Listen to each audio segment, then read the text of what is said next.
Welcome back to the Dr. Jonette channel. Last week we talked about 3 essential nutrient groups that you may want to incorporate into your diet to make sure that your brain gets all the nutrition that it needs. If you didn't get a chance to watch that video last week, please go back and watch it, as it has a lot of valuable information that will help you also understand today's video a little bit better. Today we're going to talk about 2 different foods in each of those 3 nutrient groups that you can begin to incorporate into your diet right away to make sure that your brain does get that nutrition that it needs to not only function optimally for you today and into the future, but also to prevent things like cognitive decline and all of those neurodegenerative diseases like Alzheimer's, dementia, as well as Parkinson's and multiple sclerosis. So let's dive in, and I want to talk a little bit more about omega-3 fatty acids. Omega-3 fatty acids are important for healthy brain as well as healthy body functioning, and the one that's the most important for your brain is DHA and EPA. There are a total of 5 different omega-3 fatty acids that in the Western diet, the primary source of them is fatty fish. If you're a vegan and don't eat, or a vegetarian and don't eat fatty fish, then you're going to need to get your source of omega-3 fatty acids from plants. Most of us know that things like seeds and whole grains and nuts are good sources of omega-3 fatty acids. What many people don't realize is that most of those sources contain only 2, maybe 3 of the omega-3 fatty acids, and they are missing the EPA and the DHA. These are the omega-3 fatty acids that our brain needs, especially the brain of our children. There have been a number of studies that have looked at how a deficiency in the DHA and EPA omega-3 fatty acids in the vegan or vegetarian diet of a child may affect their neurodevelopment. And there appears to be possibly a link between ADHD, autism, and also childhood depression, and also some other mood disorders. So it's important that if you're a vegan or vegetarian, to make sure that your child and you get adequate DHA and EPA. What are some plant sources of DHA and EPA? The biggest plant sources of them are seaweed and algae. In the Western world, we don't eat very much seaweed, so we don't have that as part of our diet. You may want to consider supplements that are vegan, algae-based, or seaweed-based to supplement your diet and provide your child and you with enough DHA and EPA for good brain development. What is enough DHA EPA combination? There are a lot of different recommendations depending upon who you look at and where you look. I've seen anywhere from 500 milligrams a day to 5,000 milligrams. It's pretty clear that you don't want to go above 5,000 milligrams, but what the exact amount is isn't actually as clear.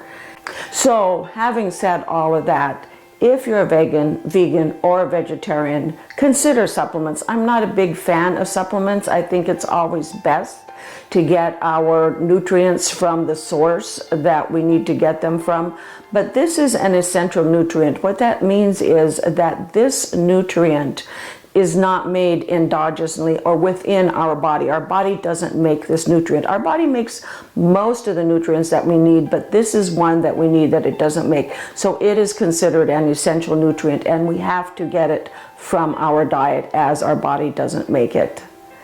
The next nutrient group is the antioxidants. The antioxidants are important for helping reduce inflammation and stress within our body and within our brain.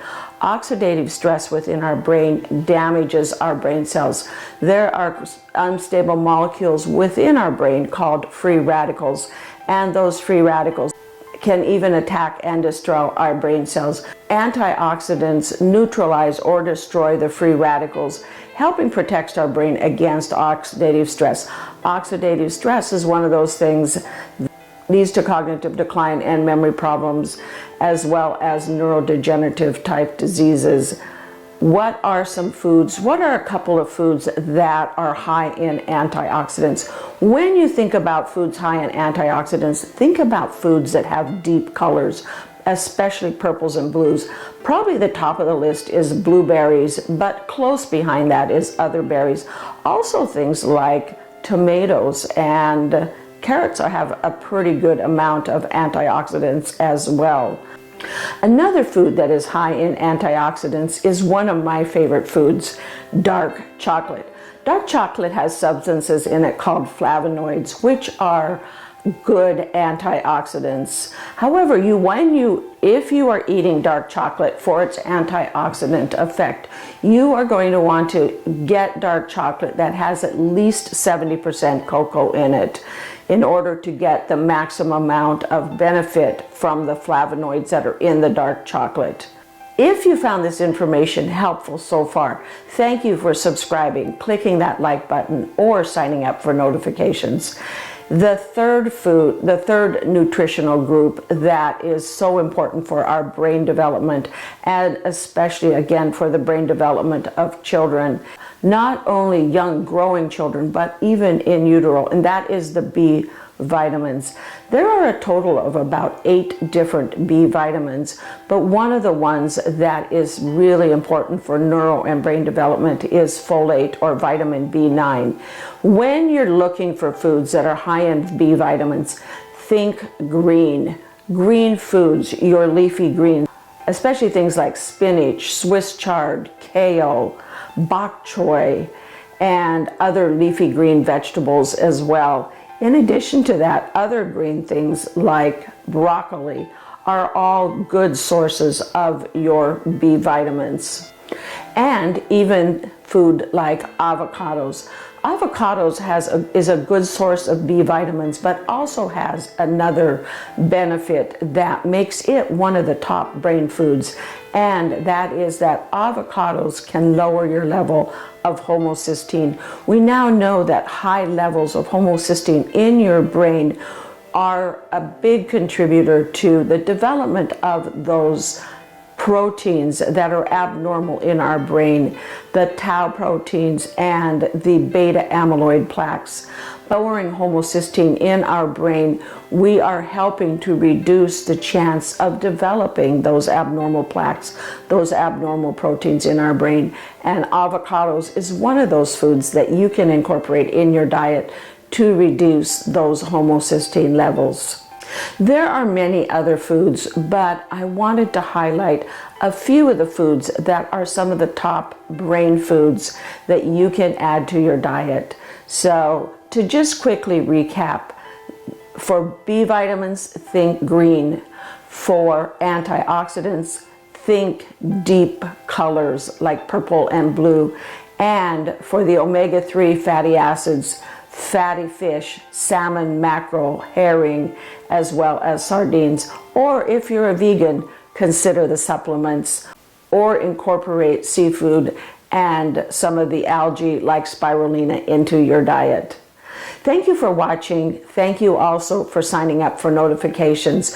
For more information about brain healthy foods and lots of recipes for incorporating them into your diet, as well as tips and techniques for growing them in your own organic garden, go to my website at growwithdrjonette.com and click on the health, as well as explore all the recipes and gardening tips. We'll see you next time on the Dr. Jonette channel, and thank you again for watching and helping me grow my channel. Please also share this video with someone that you know that is looking to have a diet that's healthier for their brain and their body.